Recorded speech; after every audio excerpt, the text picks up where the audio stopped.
ओम नमः शिवाय। नमस्कार दोस्तों, एक बार फिर से स्वागत है आपका हमारे YouTube चैनल अद्भुत गाथा पर।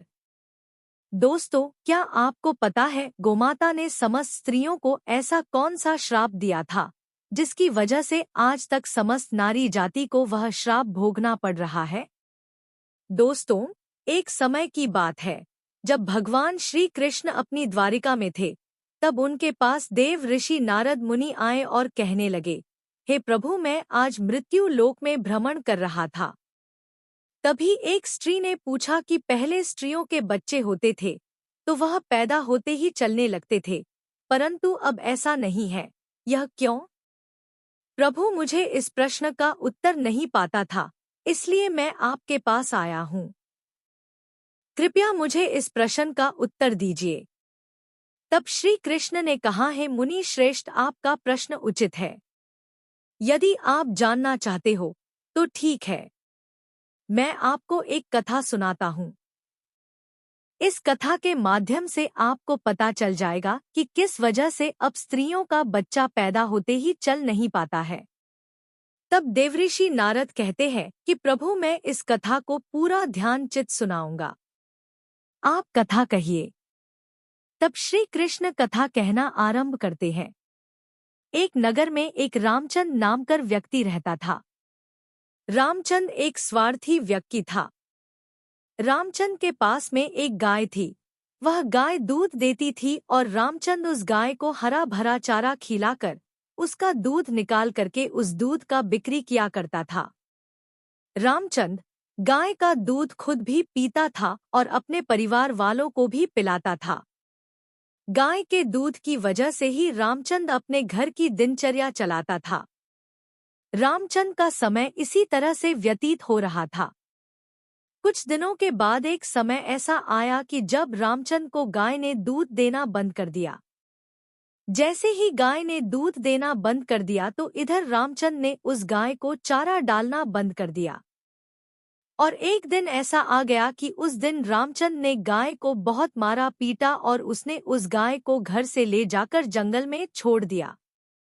अब वह गाय बेचारी अकेली पड़ गई। बेचारी अकेली जंगल में इधर उधर घूमती फिरती। एक दिन वह गाय जंगल में बने एक मंदिर के पास में पहुंचती है और भगवान से विनती करते हुए कहती है, हे भगवान, मैं आपने हमें गाय की योनि में डालकर कितना गलत काम किया है। देखिए, जो आपकी 84 लाख योनियों में सर्वश्रेष्ठ योनि मानव की है, वह कितना पाप और कितना दुष्कर्म करता है। जब तक मैं दूध देती रही तब तक उस व्यक्ति ने मुझे अपने घर पर रखा, हरा भरा चारा खिलाया। जैसे ही मैंने दूध देना बंद कर दिया, उसके बाद में उसने मुझे चारा भी नहीं डाला। इतना ही नहीं, उसने तो मुझे घर से बाहर ही निकाल दिया। अब मैं इधर उधर भटक रही हूँ। अब जंगल में घास खा करके मैं अपने पेट को भरती हूँ। हे भगवान, आपने जो सर्वश्रेष्ठ योनि बनाई है, यह तो कितनी स्वार्थी और लालची योनि है। इसी तरह वह गाय रोज भगवान से शिकायत करती। धीरे धीरे समय व्यतीत होता चला गया। गाय बेचारी इधर उधर भटकती रही। जब भी वह गाय रामचंद के द्वार पर आ जाती है तो रामचंद ने लाठी लेकर के उस गाय को जंगल की तरफ, खेतों की तरफ भागा देता। कुछ समय बाद वह गाय एक दिन गर्भवती हो जाती है और जैसे ही 3-4 महीने का गर्भ हुआ है तो उसी जंगल से एक स्त्री गुजर रही थी। उस स्त्री ने जैसे ही उस गाय को देखा, उसने मन में सोचा कि यह गाय तो गर्भवती है, मैं एक काम करती है, इस गाय को मैं पाल लेती हूँ। जब इसका बच्चा हो जाएगा तो यह गाय मुझे दूध देने लगेगी। तब मैं इसका दूध खुद भी पीऊंगी और साथ ही अपने परिवार वालों को भी पिलाऊंगी और बिक्री भी करूंगी। लेकिन जैसे ही वह स्त्री उस गाय को पकड़ने के लिए अपने पति को बुलाने के लिए जाती है और जब तक उसका पति वहां पर आता है तब तक वह गाय वहां से चली जाती है। धीरे धीरे और समय व्यतीत होता गया। जब उस गाय के प्रसव का समय नजदीक आ गया तब वह एकांत जंगल में सुरक्षित जगह पर जाकर के उस गाय ने एक बछड़े को जन्म दिया। प्रसव के कुछ समय बाद वही स्त्री उसी जंगल में घास काटने के लिए गई हुई थी। जैसे ही उसने दूर से देखा कि एक गाय ने अपना बच्चा जन्म दिया हुआ है, तब वह स्त्री उसके पास गई और उसने ध्यान से उस गाय को देखा तो बोली कि अरे यह तो वही गाय है, इस गाय ने तो बछड़ा दे ही दिया। चलो अच्छा हुआ। वह स्त्री सोचती है, अब मैं इस गाय को पकड़कर अपने घर पर अवश्य ले जाऊंगी। और जैसा मैंने सोचा था वैसा होगा। ऐसा विचार कर जैसे ही वह स्त्री उस गाय के पास से अपने पति को बुलाने के लिए जाने लगती है, तभी गाय उस स्त्री से कहती है, बहन, आज तुम हमारे ऊपर एक परोपकार कर दो।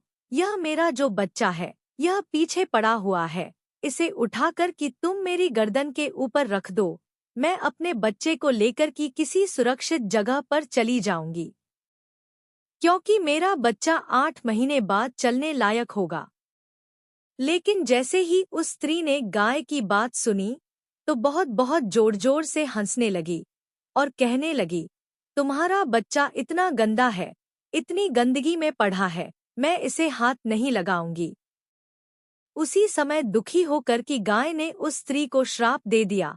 उसने श्राप देते हुए कहा कि हे स्त्री, जाओ, आज तुम्हारा बच्चा जन्म लेने के बाद तुरंत चलने लगता है, लेकिन आज मैं तुम्हें और समस्त स्त्री जाति को यह श्राप देती हूँ, तुम्हारा बच्चा जन्म लेते ही चलने में असमर्थ रहेगा और वो भी इसी प्रकार गंदगी में पड़ा रहेगा। तुम्हें भी किसी अन्य की सहायता की आवश्यकता होगी। हे देव ऋषि, इसी श्राप के कारण स्त्रियों का बच्चा जन्म लेते ही अपने पैरों पर चल नहीं पाता। दोस्तों, सतयुग में सुखदेव जी पैदा होने के तुरंत बाद ही अपने पैरों पर चलने लगे थे।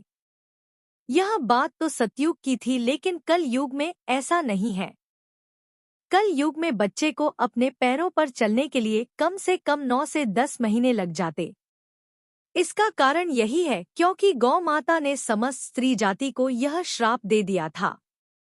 उसी दिन से समस्त स्त्रियों के जो बच्चे पैदा होते ही चलने लग जाते थे, उनकी प्रक्रिया वहीं पर रुक गई। गौ माता के श्राप के कारण ही स्त्री का बच्चा 9-10 महीने बाद ही चलने लायक, अपने पैरों पर खड़े होने लायक बन पाता है, और गाय का बच्चा उसी दिन से अपने पैरों पर चलने लायक हो जाता है। इसीलिए किसी की आत्मा को कष्ट नहीं देना चाहिए, और यही सनातन धर्म का सबसे बड़ा धर्म है। गोस्वामी तुलसीदास ने लिखा है, परहित सा कोई धर्म नहीं। दोस्तों, दूसरे के दुख में दुखी हो जाना, दूसरे के काम आना सबसे बड़ा धर्म माना गया है।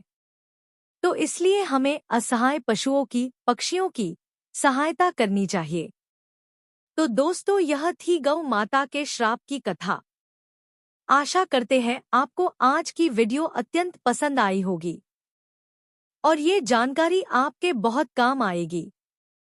यदि आपको हमारी वीडियो पसंद आई है तो एक लाइक करें और कमेंट में प्रेम से जय श्री कृष्णा, गौ माता की जय अवश्य लिखिएगा। श्री कृष्ण आप सभी पर अपनी कृपा बनाए रखे एवं आपके परिवार में मंगल करें। इसी मनोकामना के साथ आज के लिए इतना ही। मिलते हैं अगली वीडियो में। तब तक के लिए नमस्कार।